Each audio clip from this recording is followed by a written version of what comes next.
Wednesday. I don't know if you guys like it when I sing to you in the morning, but I seem to be like for all of them. So Wednesday, May 25th, welcome, welcome. We have 3 sets today for part A, 6 to 8 deadlifts, resting a minute, 25 yard, sorry, I read yard and I'm so used to saying meters, it's threw me. 25 yard bottoms up kettlebell walk, which I forgot my kettlebell over there, I'll grab that in a second.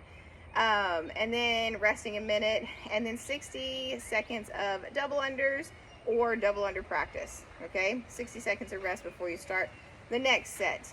After that, part B, we're gonna get 4 rounds. We're gonna have a work to rest ratio of 1 to 1. So that means however long it takes you to do the entire round, you are also going to rest that same amount of time, okay?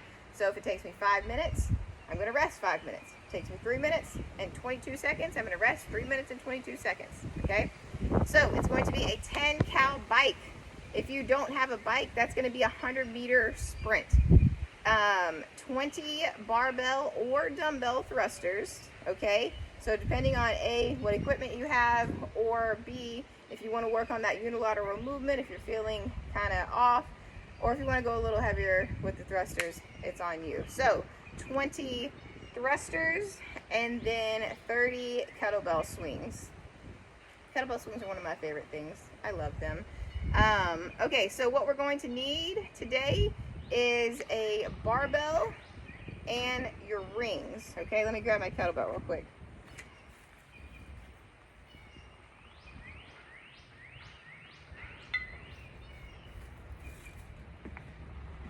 Just before we start, if you've never done bottom up carries, you're going to want to go with a lighter kettlebell, something that you can control the entire time.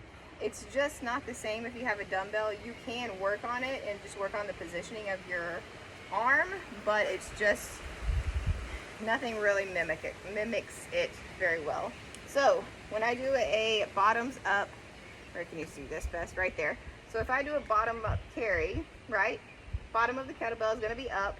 Your wrist is not going to be to the side. You're going to be pressing straight up, and your elbow is going to stay at 90. It's really easy if you start carrying it here, right?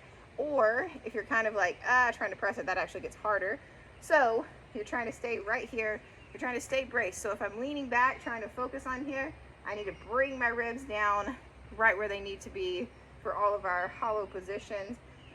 And it gets pretty challenging. I would definitely say, like, I have a 9-pound kettlebell right here, and me walking 25 yards, trying to stay braced, trying to keep this elbow where it is probably enough.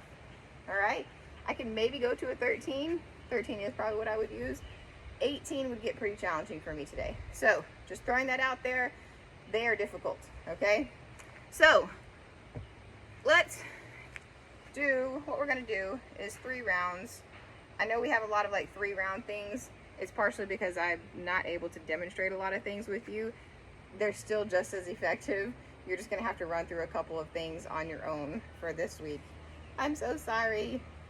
You're probably like, I don't care, just warm me up. Okay, so we're gonna start. You're gonna grab your barbell. I'm gonna grab my PVC pipe. We're gonna start with some single leg deadlifts. There's going to be a tempo here of 3 down, not pausing, coming up controlled, pausing at the top for 1. So hands, thumbs width outside, core stays tight, lifting the hip, slight knee bend in the leg that you're going to balance on, okay? So you're going down, 1, 2, 3, coming up, pausing at the top. I have 0 balance on either leg right now. So down, 1, 2, 3, coming up, pausing at the top. Try not to let that back foot touch for those entire reps, okay? It's just gonna help you engage your glutes and your hamstrings a little bit more. Nature's coming at me. Let me let nature walk by. So just working on activating that posterior chain, okay? Posterior, posterior, tomatoes. All right, the next thing we're gonna do is a 45 to 60 second nose to wall handstand hold. Again, just like we did, I believe it was yesterday. We're going to climb into the wall, then we're going to hold. If you have practiced it, or something that I think is super fun to practice, doing a cartwheel into the wall. So for instance, I would get here, I would cartwheel, and then I would catch myself with my toes right there. One of our coaches worked with me. It was so funny. It was after years and years of me trying, but he got me closer to the wall and closer to the wall and closer to the wall until I got it, and it was one of the best coaches cued. Bruce, shout out, all right? It was one of the best coaching moments that made sense to me, and he hadn't been to like a gymnastics course or anything. So, okay, you're gonna rest 60 seconds after that, and then you're going to get 10 supine ring rows. You are going to get as horizontal as you can, turning those hands up, so as if you were to do a chin up where your palms are facing you. Now you're going to have the rings pulling this way. Make sure there's no dead long legs. So you're going to be here, going all the way back and coming forward, keeping those palms facing up, but you're going to try to kick your foot onto something. Brian would probably use the wall right there and just press into the wall, or you could get a box or a bench or something like that to press your feet on. Then you're going to rest 60 seconds. You're going to do 2 more rounds of this. So 6 to 8 single deadlifts per side with that tempo of 3 down, not pausing at the bottom, but pausing at the top, trying to keep that back leg off.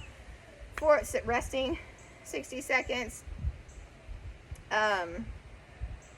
45 to 60 seconds nose to wall handstand hold, resting another 60 seconds, and then 10 supine ring rows as horizontal as you can. Okay, do that 2 more times, and enjoy the deadlifts to start off before getting on the bike or kettlebell swings or thrusters. That's all I can say. Your posterior chain is gonna love you today.